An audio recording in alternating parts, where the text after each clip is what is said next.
Deputado, isso é muita honra para o povo marquês hoje.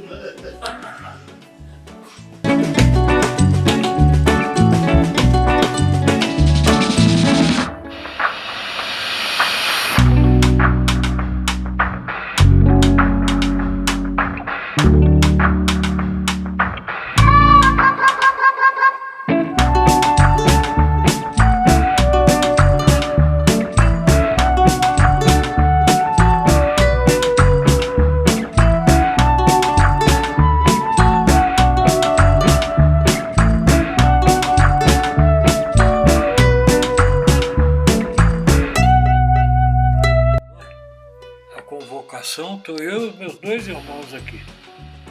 E a foto do Tchê. Aí eu aqui.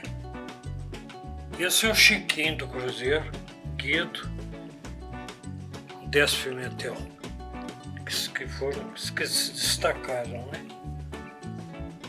Mas que prova melhor do que essa, Ricardo? Essa é boa. O jogo de 48 do Mr. Bike. Eu tô ali.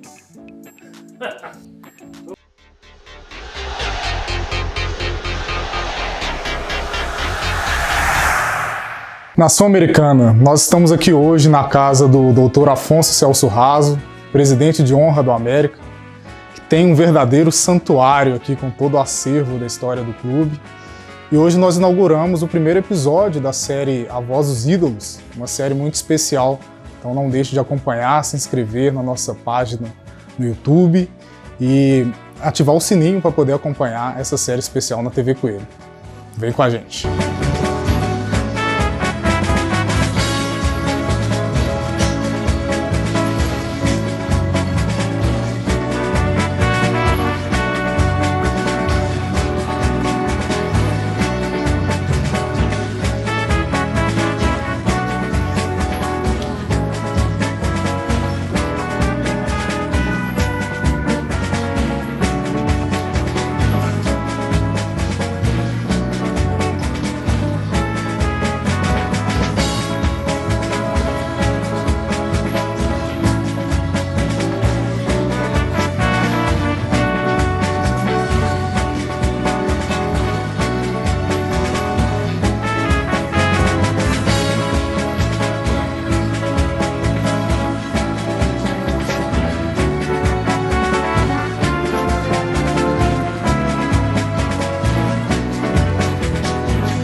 Doutor Afonso, o senhor tem uma história de vida ligada intimamente ao América, passando pelo Afonso torcedor, pelo Afonso dirigente, pelo Afonso atleta do clube também, né?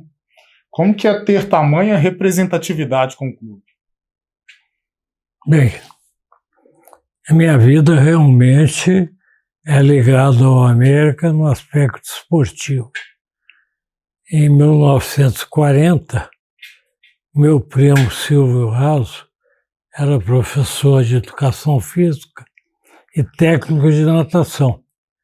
E ele me levou para o América, me jogou na piscina, lá na Alameda, antiga Alameda, lá no estádio Otacílio Negrão de Lima, né?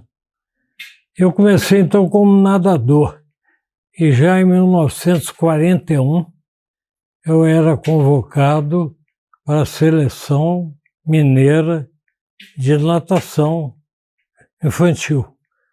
De lá para cá, eu fiquei no América. Joguei futebol em 1947. Nós jogávamos no Nacional, era um time de várzea, que deu Morvan e Vinícius e Zeca e a Maurício Castro, jogadores bons. E nós fomos para o juvenil do América. O técnico era o Valdir Lau e o supervisor Fernando Alves. Então eu comecei a jogar no juvenil de futebol do América, fiquei por lá, joguei no aspirante, depois fui chamado pelo técnico Estrich para escolher entre ser jogador de futebol e estudante, e eu preferi então ficar com os meus estudos, né? Fui me formar na Faculdade de Direito, mas continuei no América. Aí joguei basquetebol, fomos campeões da segunda divisão em 57, e em 60 fui jogar futebol de salão, em que o América despontou como uma das maiores equipes do Brasil. Eu joguei, fui jogador, depois fui técnico dessa equipe do América. Nós fomos campeões estaduais em 64, 65 e 67 e ganhamos também a Copa Brasil. E fomos a primeira equipe de futebol de salão do Brasil a jogar fora. O América jogou num torneio no Paraguai, onde eu vivi uma das grandes emoções da minha vida, que foi de hastear a bandeira brasileira junto com a do América no torneio em Assunção. Então depois, nesse meio tempo, eu fui conselheiro, fui diretor, fui superintendente e fui eleito vice-presidente em 1960-61, na chapa do Wilson Gosling, que nos seus intervalos eu ocupava a presidência. Depois, em 1986, eu fui eleito presidente, cumpri o mandato de 86 a 87, ficamos lá até em 2002, quando voltamos a presidir o América, ficamos até 2005, e depois, em 2009, quando se criou o Conselho de Administração, eu fui eleito presidente do Conselho de Administração e reeleito em 2002. Então, a carreira é realmente muito grande. Mas o que me deixa mais envaidecido e honrado é que, nesse meio tempo, eu tive o título de presidente de honra, que realmente é uma honraria que eu vou levar para a eternidade. E assim, sua carreira como atleta, né, sua identidade com a América dentro do clube, né? Começou ali na década de 40, mas eu imagino que sua relação de amor com a América começou bem antes, né? Como que foi esse início da sua relação de amor com a América ali na infância e na adolescência? Eu tinha. Eu entrava em campo, aqueles meninos que acompanhavam os profissionais, eu me lembro de entrar com o Lulu, o trifinal do América, Aldo, Lulu e Armand. Eu sempre era levado lá para assistir esses jogos. Então, dali para frente, eu morava perto da Alameda, então vamos dizer assim, o nosso parque de diversões era a Alameda antiga, né? E eu fiquei por lá e no âmbito esportivo eu só tenho boas recordações. Doutor Afonso, o senhor citou sua história como atleta do clube, né? Talvez nem todo torcedor americano sabia, né, dessa sua trajetória também como atleta. E como que foi essas passagens tanto pelo futebol de campo, futebol de salão, você também foi jogador de basquete? Como que eram essas modalidades do clube ali nas décadas de 40 e 50? Eu sempre fui amador. E naquela época, você tinha a oportunidade de jogar vários esportes ao mesmo tempo. Eu me lembro que eu joguei na Seleção Mineira de Basquete Juvenil, fomos vice-campeões brasileiros em Curitiba, e joguei na Seleção Mineira de Júniors. Eu joguei por 3 anos na Seleção Mineira de Futebol de Júniors. Joguei, inclusive, com Formiga, que mais tarde foi para a Seleção Brasileira e foi técnico do América, sendo campeão mineiro. Então, como jogador, eu sempre fui amador e sempre disputando campeonatos. Como dirigente, eu fui técnico do futebol de salão. Eles até brincam comigo que me puseram como técnico para eu deixar de ser jogador. Então, e entre os jogadores desse time do futebol de salão, eu também me recordo do Hervé, irmão do Tele Santana, e o do seu Zico, que era o técnico, pai do Tele e do Hervé. E nos times de futebol de salão do América, tem uma curiosidade. Veja o que é o esporte amador. No nosso time jogou o Afonso Paulino, que veio a ser presidente do Atlético. Jogou o Ziza, Luiz Otávio Valadares, que veio a ser presidente do Atlético. E no basquete jogou Elias Calil, que foi tido como o maior presidente da história do Atlético. Pai do Elias, do Alexandre Calil, que também foi presidente do Atlético e prefeito de Belo Horizonte. Então você vê que o esporte amador era diferente do que é hoje. Então você gostava do time e do ambiente, dos amigos que estavam lá, dos colegas de ginásio, dos colegas de faculdade. Então isso me lembro que entre nós éramos uma verdadeira família. As excursões que fazíamos, nós levávamos as nossas esposas, tudo por nossa conta, né, as nossas despesas. O América não tinha despesa nenhuma. E formávamos aquela família que até hoje eu prezo muitos, que são meus amigos até hoje. Então, o esporte amador tem essa vantagem. Ele, além do amor ao clube, ele é formador de opiniões e de amizades.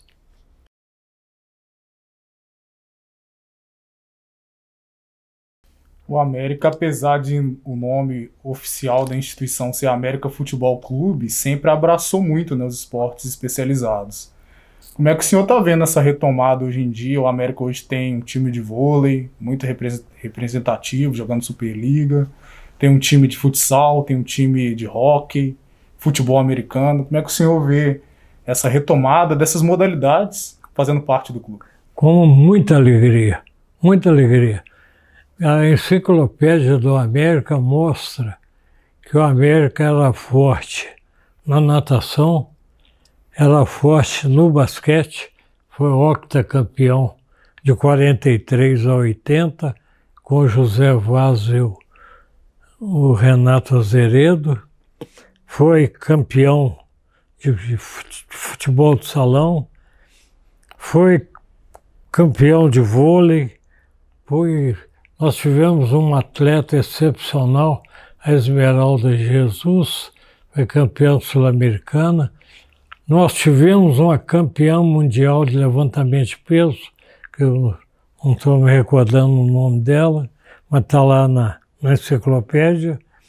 Nós tivemos os irmãos Tassini no ciclismo, tivemos o maior atleta de maratonas da época, que era o Juvenal Santos, o nome dele é dado à pista do DI, ele era considerado um dos maiores que nós já tivemos, o voleibol feminino, o voleibol masculino. Enfim, nós tínhamos participação em quase todas as modalidades. Isso sem falar no handebol. O handebol teve uma equipe fantástica que conseguiu derrubar o ginástico, que era campeão há 18 anos. E o América teve uma equipe de handebol que derrubou o ginástico. E o América foi base também de várias seleções, vários jogadores que saíram de lá e depois foram para outros clubes, etc. Então, realmente, hoje, quando eu vejo a América disputando lá pelo MOC, né, o Montes Claros, o voleibol, vejo o futebol de salão disputando aí na Série A, vejo o voleibol se erguendo, e o futebol americano, etc., isso só me dá alegria, porque o América é futebol clube, tanto que eu acho que a formação que vem sendo prometida do Planeta América, com toda certeza, vai reformular tudo isso e vamos voltar a ter grandes equipes em vários esportes. Sem falar no tênis também, que tivemos o tênis em época muito boa, tivemos boxe, a América foi campeão de boxe, e era uma alegria quando o boxeador do América derrubava o do Atlético, que era o rival da época, aquilo era uma festa redobrada. Então esse renascimento do América só nos enche de orgulho. E eu tenho muita esperança que vingue, que não seja um cometa passando rapidamente.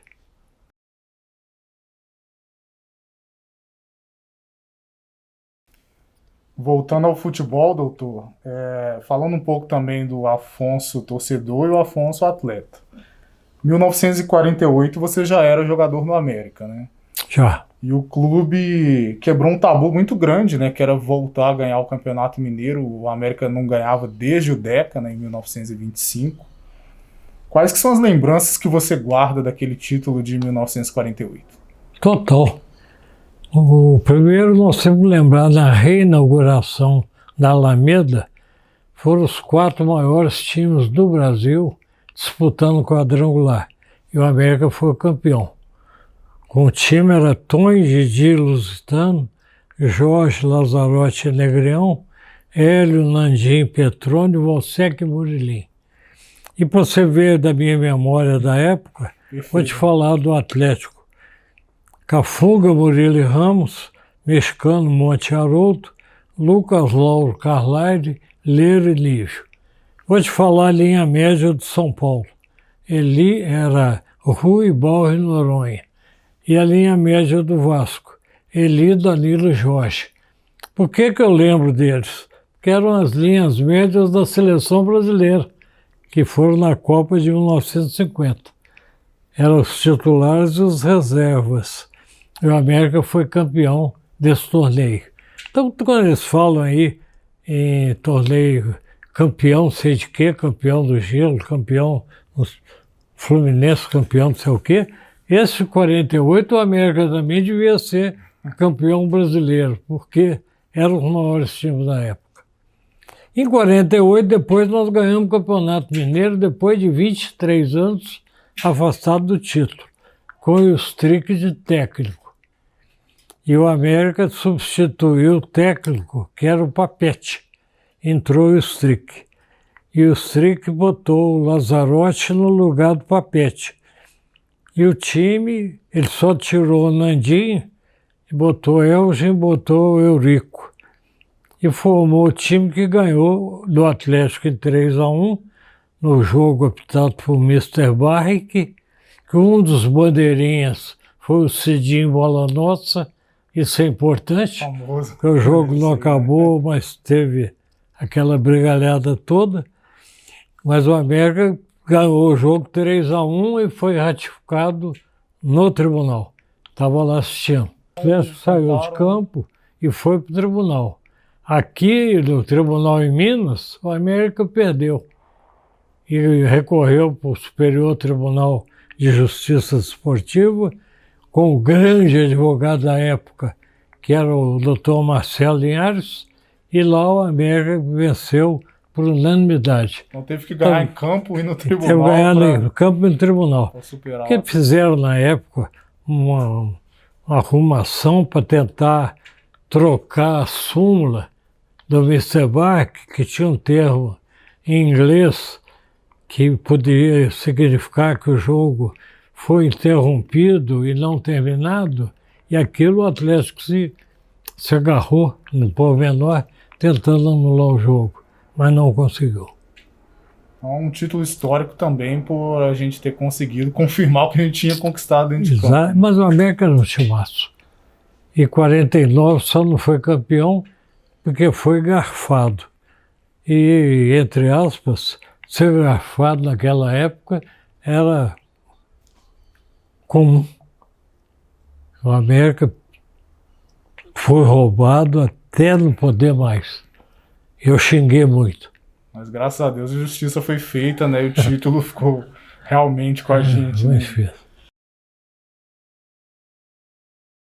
E assim, na década de 50, o ano mais inesquecível, sem dúvida, é 1957, né? Que o América ganhou a 50 chamada... nós ganhamos 57. Coroa, né? A Tríplice Coroa com Jorge Ibrahim, que era um diretor do Atlético e que teve uma desavença no Atlético e veio para o América e foi eleito presidente e foi um dos maiores presidentes que nós tivemos. O Jorge Ibrahim, inclusive, era muito amigo do presidente Juscelino Kubitschek, muito. E o América, nessa época, foi jogar na Argentina, jogou no Uruguai e foi recepcionado no Palácio do Catete. O Juscelino fez questão de receber o pessoal do América no Palácio do Catete. E abro um parênteses aqui, já que eu estou falando em Juscelino, é que ele nadou no América. Ele era nadador do América. E segundo o Serafim, que era o secretário particular dele, ele era americano, e no Memorial JK em Brasília tem uma medalha que o Juscelino ganhou como nadador do América. Muito parecido com essas que eu tenho aqui. Então eu fiz essa ressalva porque, pela localização do América na Alameda, muito perto da Escola de Medicina, os estudantes de medicina nadavam no América. Aproveitavam a hora de lazer, o intervalo das aulas, e iam lá para o América, nadavam lá. Então a quantidade de médicos era enorme. Eu me lembro o grande Lucas Machado, né, que dá nome hoje à universidade, que foi um dos fundadores do América também, e que a gente guarda no coração.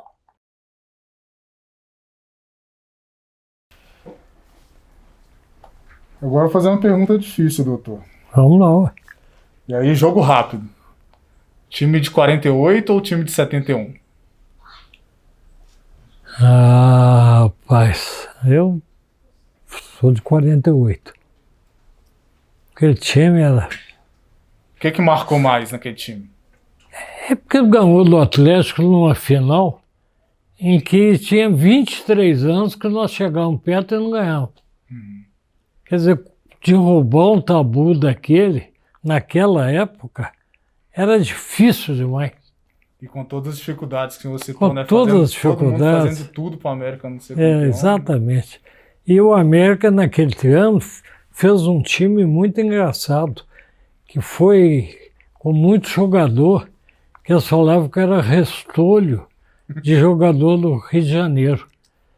O Tonho era da Várzea de Belo Horizonte, o Didi veio de Lavras, o Lusitano veio do Botafogo, Jorge veio do Sport, Lazarotti, que entrou no lugar do Papete, veio do 7 de setembro, o Negrião veio do Botafogo, o Hélio veio do Sport, Nandinho veio do Fluminense, Petrônio veio do Vila, Valsec veio do Botafogo, Murilinho veio do Fluminense.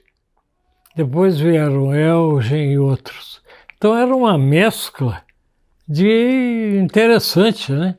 De jogadores que ainda jogavam bem, mas que já tinham a sua passagem por grandes times do Rio. E o Strick, Monte Ferro como ele era, né?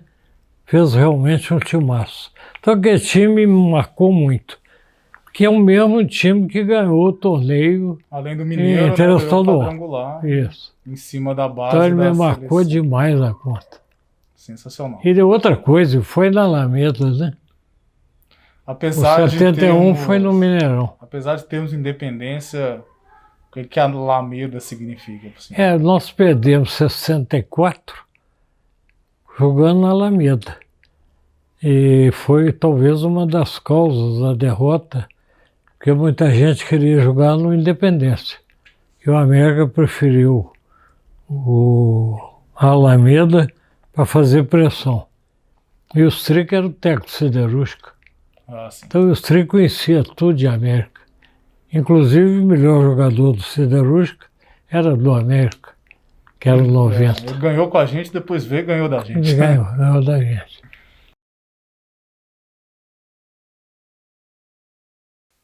Muito bacana essas memórias, né? Coisas assim que a torcida americana nem todo mundo conhece, nem lembra, né? Desses detalhes, né? E aí, passando mais uma década agora, veio uma década de 60 muito difícil, né? Com direito àquele trauma do vice do Mineiro para a siderúrgica. 64. Isso.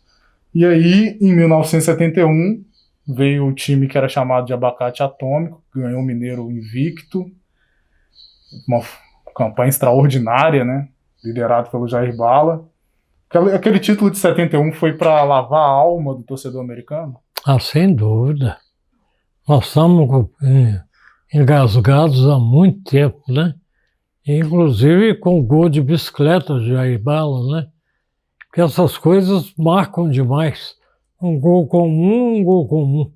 Agora, em decisão você ter gol de bicicleta, aquilo fica marcado na história. E nesse ponto aí, olha como é que o futebol é interessante. O América foi buscar 2 jogadores emprestados no Atlético. Era o Vander Xerife e o Amaury Horta, que foram campeões pelo América.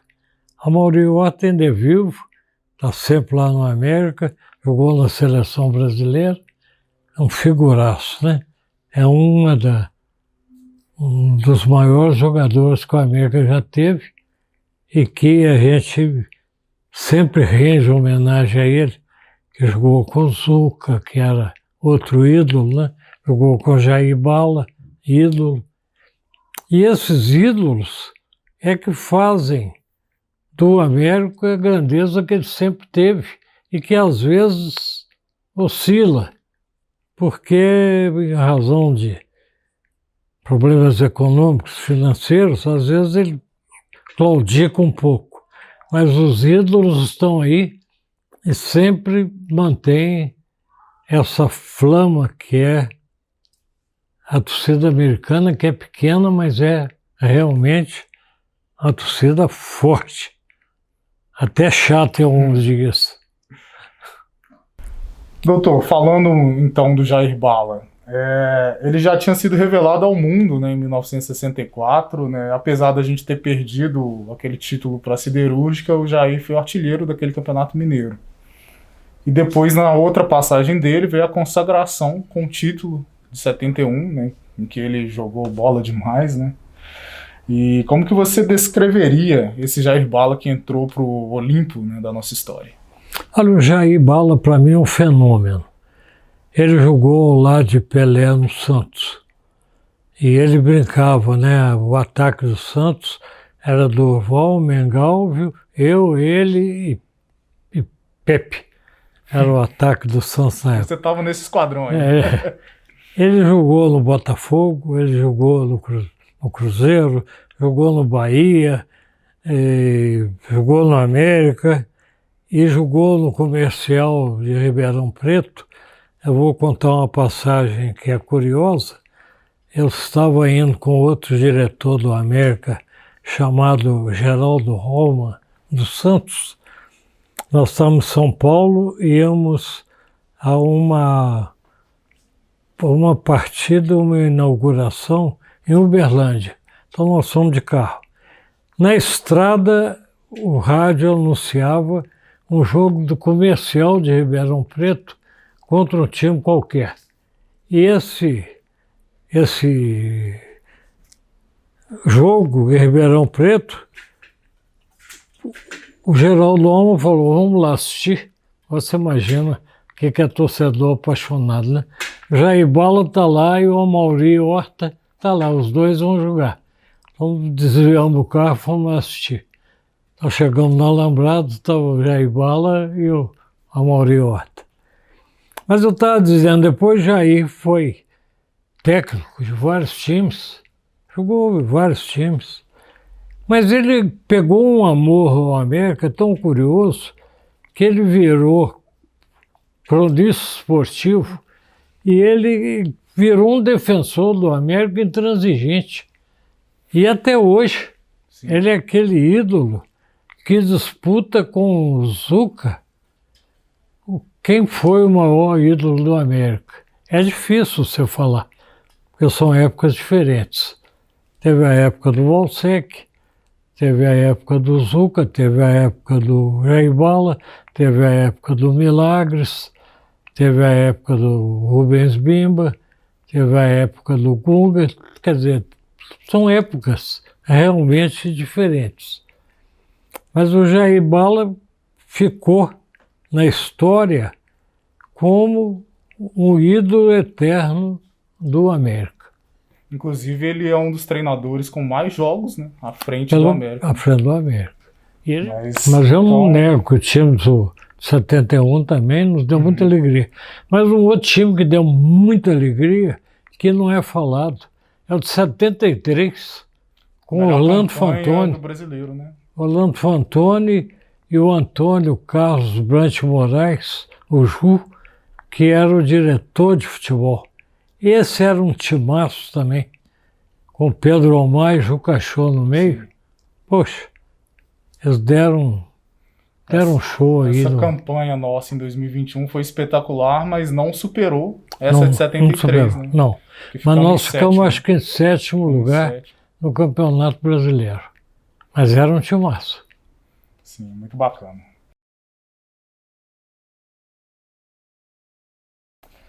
Agora vamos falar um pouco do Afonso Celso Raso como dirigente.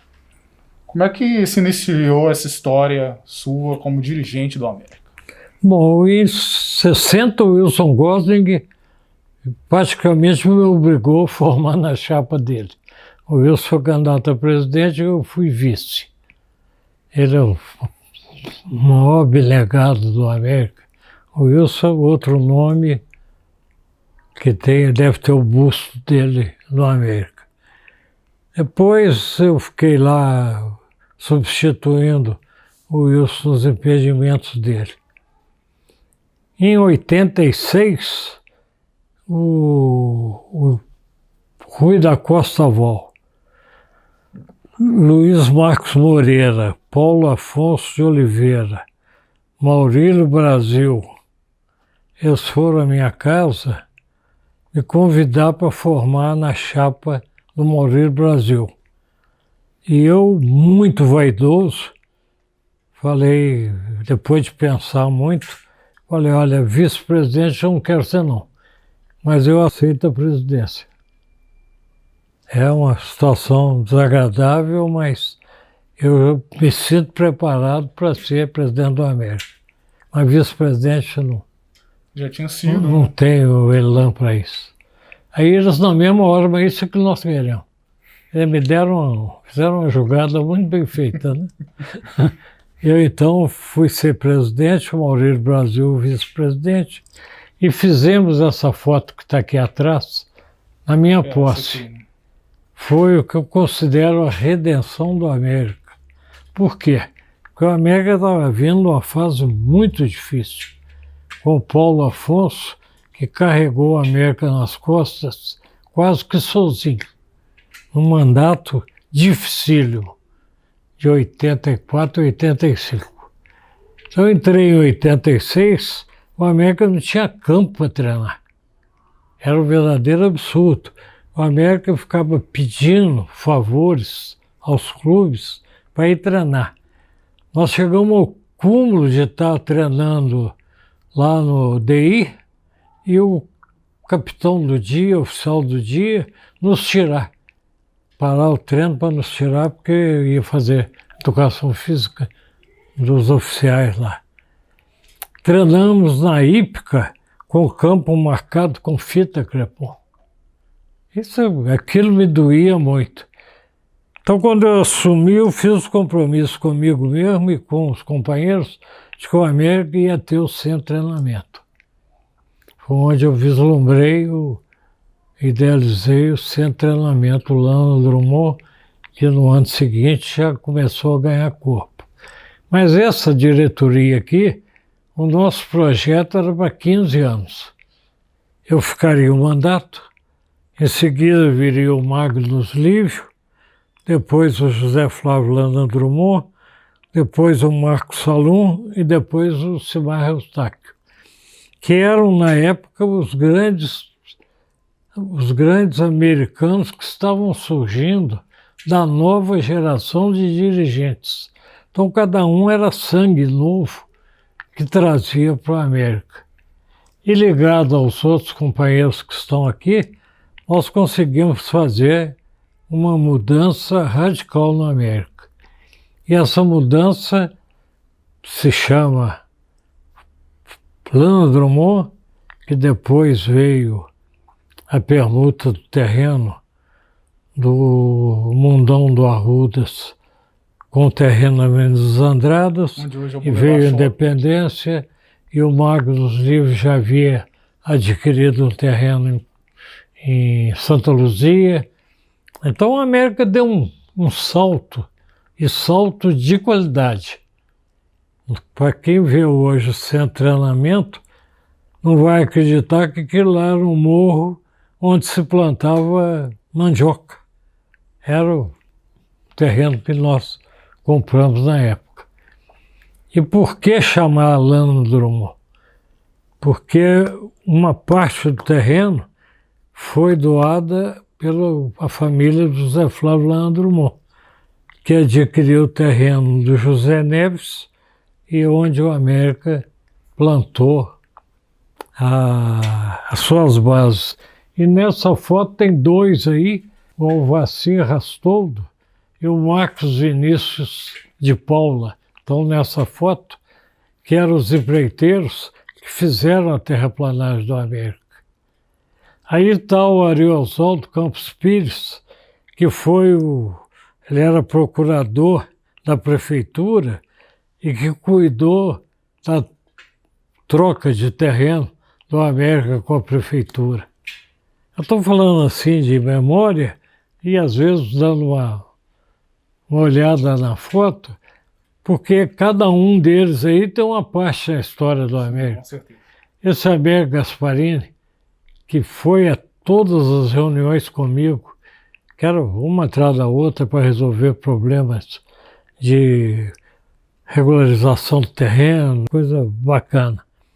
Então eu considero, aí está o Biju, né, que era um fantástico diretor do América, estava o Zito aí, ó, diretor de futebol também, os pais do Salum e o Caio Salum também, que ajudaram a América demais. Então essa foto, na verdade, é uma foto que o americano tem que ter respeito por ela. Sim. Então o Murilo Cota Barbosa foi médico da América, não sei quantos anos, eu não sei se eu posso contar aqui, mas o Murilo levava material médico para a América e equipamentos tipo algodão, éter, esparadrapo, essas coisas que o América tinha dificuldade de ter, o doutor Murilo levava, ou do consultório dele, ou de onde estava, coitado. O doutor Murilo foi o outro baluarte, tem até homenagem a ele lá no Departamento Médico do América, leva o nome dele.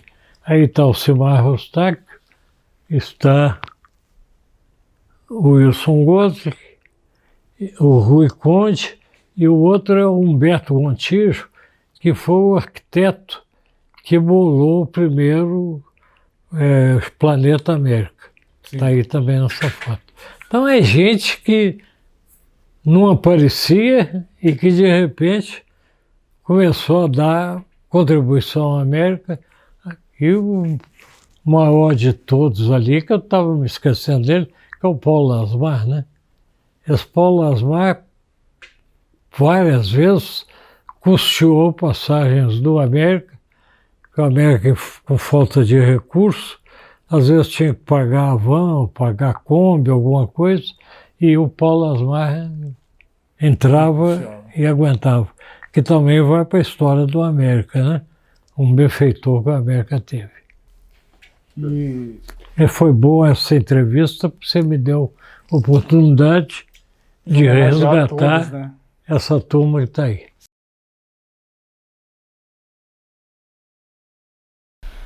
Então, doutor, nessa década de 80, né, houve uma força-tarefa, né, como o senhor citou, né, de vários americanos, e os frutos são colhidos até hoje, que são Exatamente. a criação do CT Lana Drummond e também a independência, né? Porque houve, infelizmente, uma interrupção no nosso projeto, porque o Zé Flávio Dias, Zé Flávio Landrum e o Magnus Lívio se desentenderam.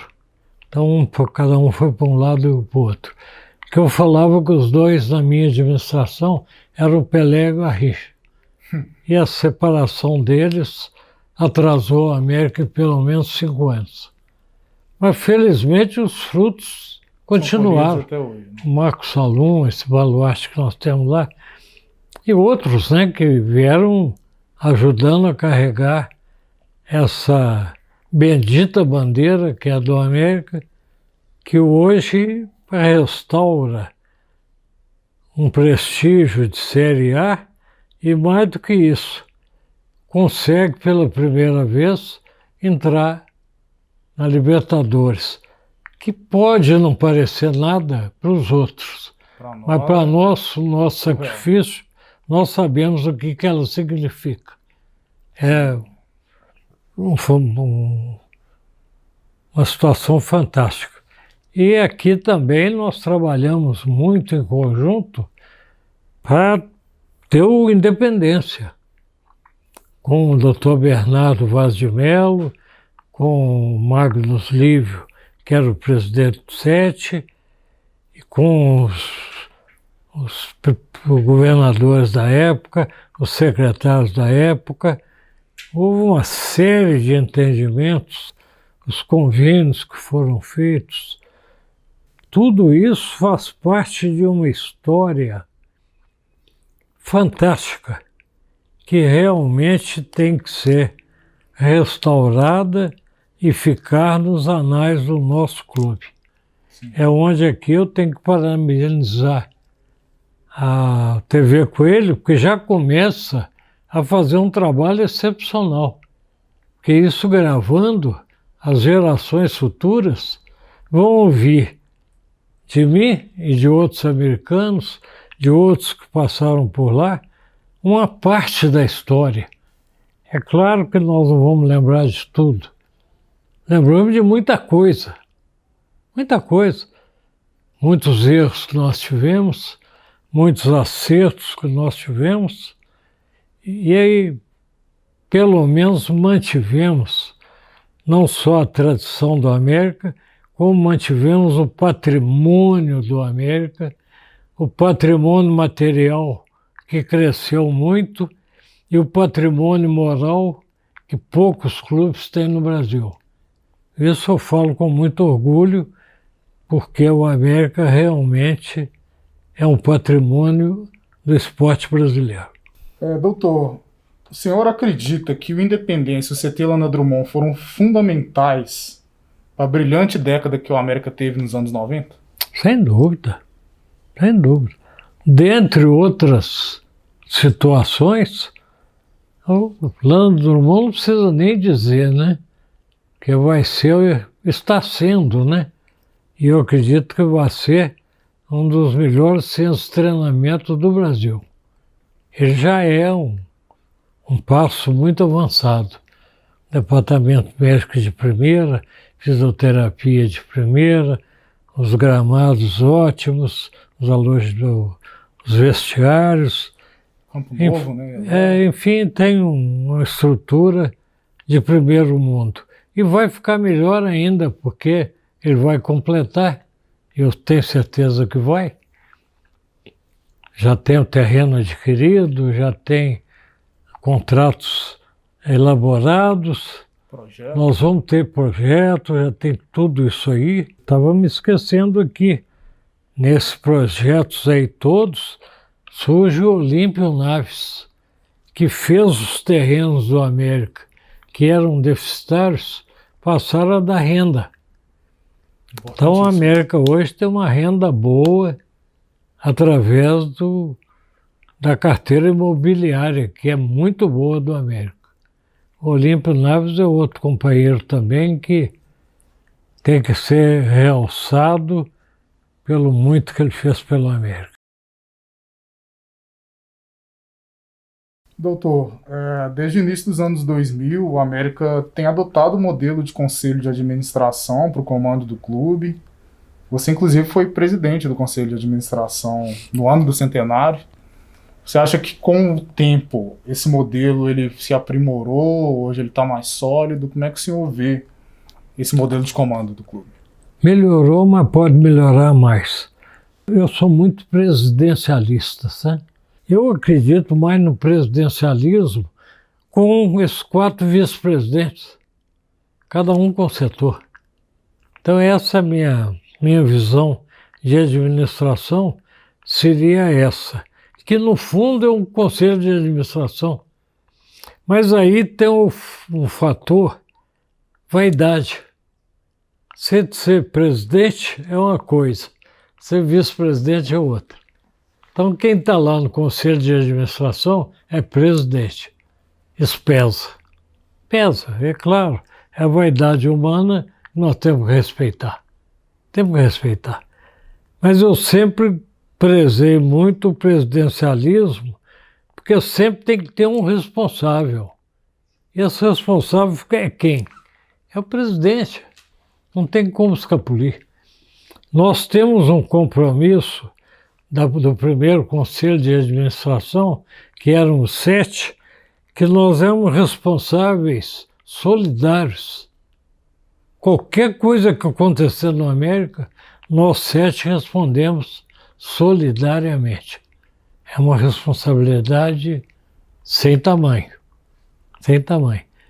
E vem esse problema do clube empresa, que ainda é embrionário no Brasil. Eu ainda tenho minhas dúvidas, porque tudo que é novo aqui no Brasil a gente tem que parar para pensar, que a nossa legislação é um cipoal de leis. Eu ainda não sei o que vai ser a SAF e o clube e tudo mais, as responsabilidades, se serão solidárias, porque vem aí solidariedade trabalhista, fiscal, que são as principais, né, tributária. A gente ainda tem um pouquinho de receio de como é que vai ser. Eu acredito que pela seriedade dos homens que estão na América, vai correr tudo bem. Mas eu sempre tenho um pé atrás. Eu acho que todo americano tem um pé atrás, porque justamente que é o melhor, né? É capaz. Porque a gente pensa o quê? Nós pensamos que é melhor para a América. E não tá errado, eu não sou, jamais vou ser contra o que os americanos estão sonhando aí com um clube empresa. Mas eu sempre chamei a atenção do torcedor para isso. Muita gente está acreditando que nós vamos ter a seleção brasileira no ano que vem. Que o investidor vai contratar o Pelé, o Garrincha, o Gilmar e não sei o quê. Isso não é verdade. Não é verdade. Isso é sonho de uma noite de verão. É sonho de uma noite de verão. Então pode ser que entre muito dinheiro, muito recurso e que dê uma alavancada. Mas o americano deve estar com o pé no chão, porque a empreitada é pesada. Sim. E nós estamos enfrentando... Aí em Belo Horizonte, é um Davi enfrentando 2 Golias. No Brasil, são vários. Então nós temos que ter um pouquinho de consciência de que a empreitada é difícil e vai precisar da união de todos os americanos, de várias gerações. Aí eu começo a lembrar do Renato Vasconcelos, começo a lembrar do Gosling, começo a me lembrar do Delson Tolentino, do Cláudio Rodarte, que em épocas diferentes, cada um deu a sua contribuição. O Jarbas, o Trivelato, o Antônio Baltazar, quer dizer, cada um deu a sua contribuição na época própria. E esses, eu tenho certeza que sempre chamados, eles vão estar prontos a colaborar com o clube.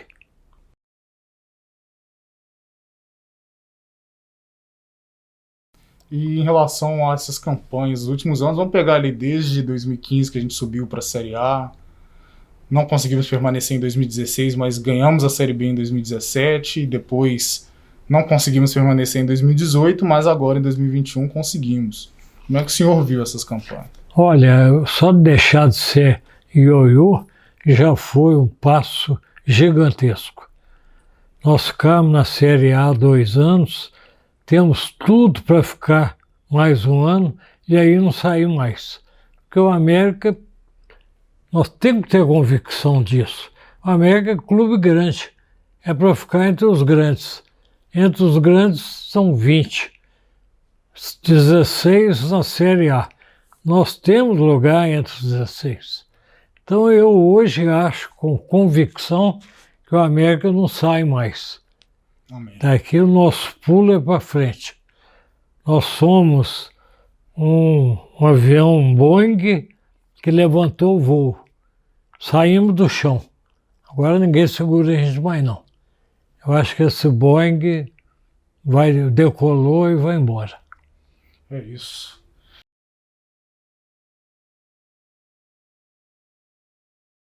E o que o senhor vislumbra para esse futuro próximo do América, nesse momento que o clube alcança 110 anos de história? O melhor possível. Muito difícil e muito trabalho. mas com uma perspectiva cada vez melhor. Por que isso? Porque está restaurada a dignidade do América de ser time de Série A. Isso é importante demais. E, por outro lado, o clube está ganhando dimensão em todas as áreas, em todos os setores da atividade humana, o América se faz presente. Até nas realizações sociais, esportivas e culturais, o América está presente.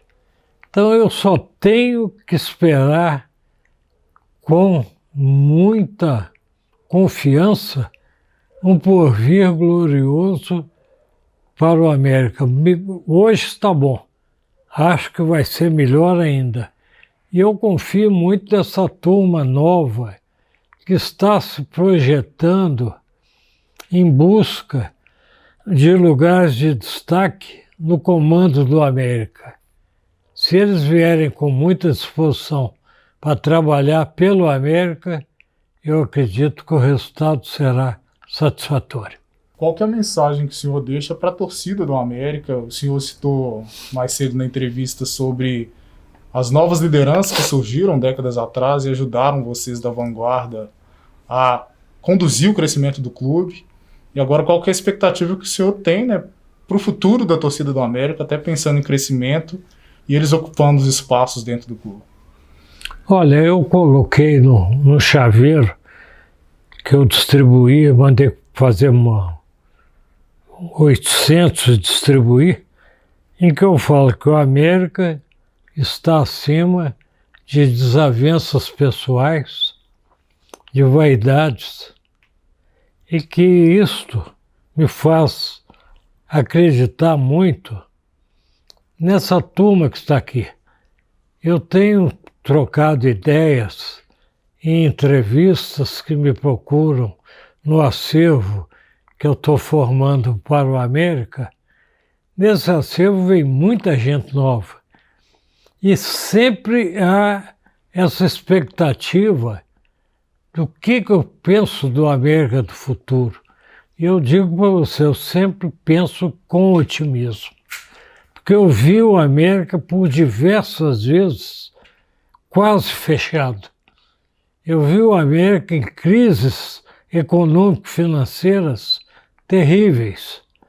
Eu vi o América ser sustentado por livro de ouro, por contribuições esparsas de associados, de vaquinhas. Eu vi torcedores em várias reuniões e alguns dirigentes até e conselheiros tentando forçar pedidos de licença ou que o América deixasse de disputar campeonatos e voltasse ao amadorismo. E o América superou isso tudo. Superou e se transformou num time que não tinha campo para treinar, num belíssimo centro de treinamento, num grande estádio, numa sede de primeiro mundo, com um patrimônio material espetacular, um patrimônio moral como poucos clubes. Nós só temos que esperar o melhor. Então, com isso, eu sempre digo para esses rapazes que vêm aqui, para a nova guarda, que não se esqueçam da velha guarda pelos serviços que ela já prestou, mas que se unam a eles, que vejam os bons exemplos, que tragam outros exemplos e que façam desse América aquele orgulho que nós temos lá dentro, de ser realmente um Davi brigando com Golias e deixando esses Golias no chão. Eu sou muito otimista. E para te dizer também, aproveitando essa deixa, que dentro do que eu penso de administração, eu sempre gostava de trazer para trabalhar comigo pessoas que tivessem um nível melhor do que o meu. Não estou dizendo que o meu nível seja ótimo, mas que sejam igual ou melhor do que o meu. Porque eu acredito em lideranças, mas acredito em trabalho de equipe. Sem equipe é muito difícil fazer qualquer coisa. Eu estava dizendo nomes e fui me esquecendo de Carlos Cavalcante, me esqueci de Jarbas, me esqueci de outras figuras que, cada um a seu tempo, deram o melhor de si para o América. Rendo-me homenagem a eles. Rendo-me homenagem aos ex-presidentes, aos ex-diretores, aos conselheiros e, sobretudo, aos torcedores.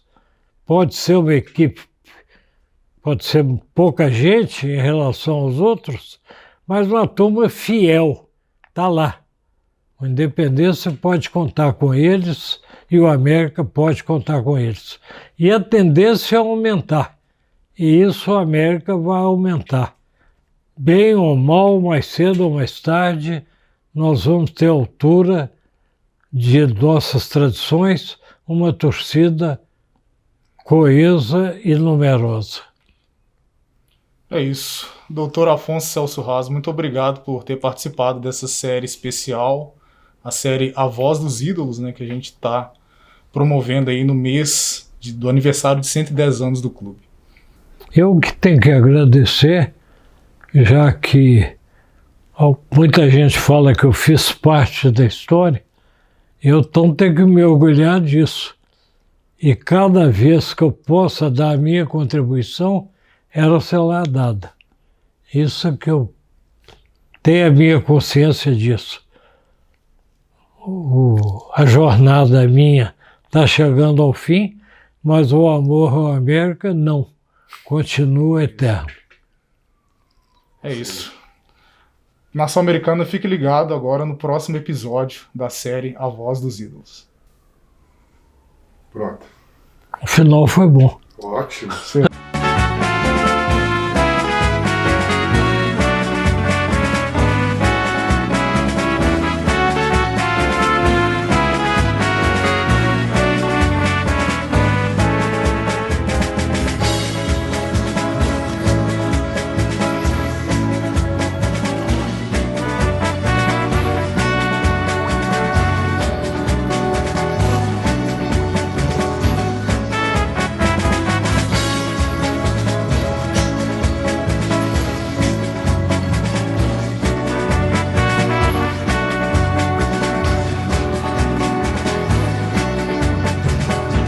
Tem aquelas do torcedor doente, é quando o América perde estreia de camisa, esquece aquela camisa, não põe mais. Mas se ganhou, não tira mais também. Mas é que você Tinha técnico que estava com a roupa, que ganhou um jogo, não tirava aquela roupa nem a porrete. Que era qual momento, doutor? Aqui, ó, eu ficaria 3 anos, depois viria o Magnus, depois o Zé Flávio, depois o Salum e depois o Simar. Até já começou, todos são americanos. Você vê um pouco disso aqui,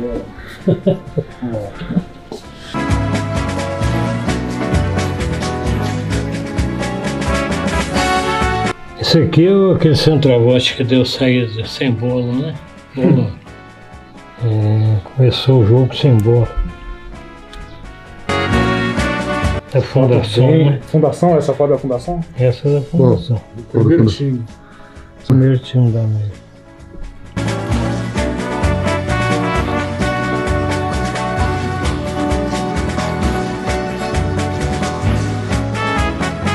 Esse aqui é o nome de Golias, quando ele jogou na América.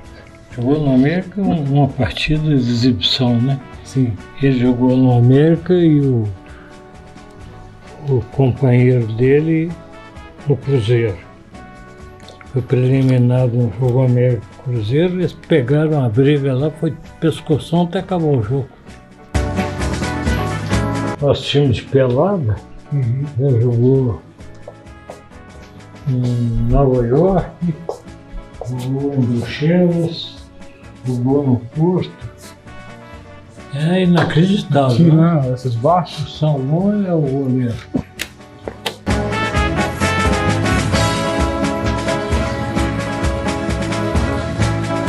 Esse aqui é o Solon. Era o goleiro. Solon era o goleiro. Ainda é, né? Ainda joga.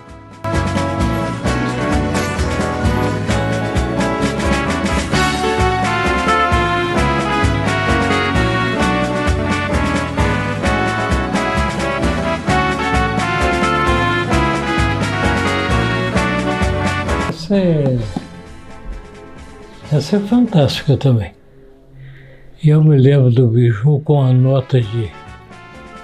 Seria hoje 20 reais. O jogo do juvenil com a América ganhou e o Biju dado o bolso dele na hora. E os tricos falando, que fim de carreira, que fim de carreira. Vem cá. É o meu netinho que está chegando ali. Vou participar aqui também da entrevista. Fica. Dá um abraço aí no Solon. Esse é o meu netinho favorito que está Como é que na você chama? categoria de base. Alfonsinho também? Ó, que legal. Alfonsinho também. Sensacional. Que a Vai camisa lá seguir é o dele. legado do seu avô. Camisa de 5 anos é dele. Já tá bem vestido aí com o uniforme da escolinha. ó. Isso. Vamos lá. Representando bem. Como é que tá lá na escolinha? Eu tô bem, né? Tentando evoluir, né? Bom demais. Daqui a pouquinho você vai estar jogando aí, né, velho? Eu espero. Os meus 4 netos são americanos, como os 4 filhos são americanos. Sensacional. Tá bom. 100% América. Se não for América, não vai no Não jogo. faz parte da família, não. Se não for torcedor do América, não vai no jogo. Vamos Daqui a lá. pouquinho nós vamos ver você jogando na América, viu, Afonso? Deus quiser. Valeu, Afonso.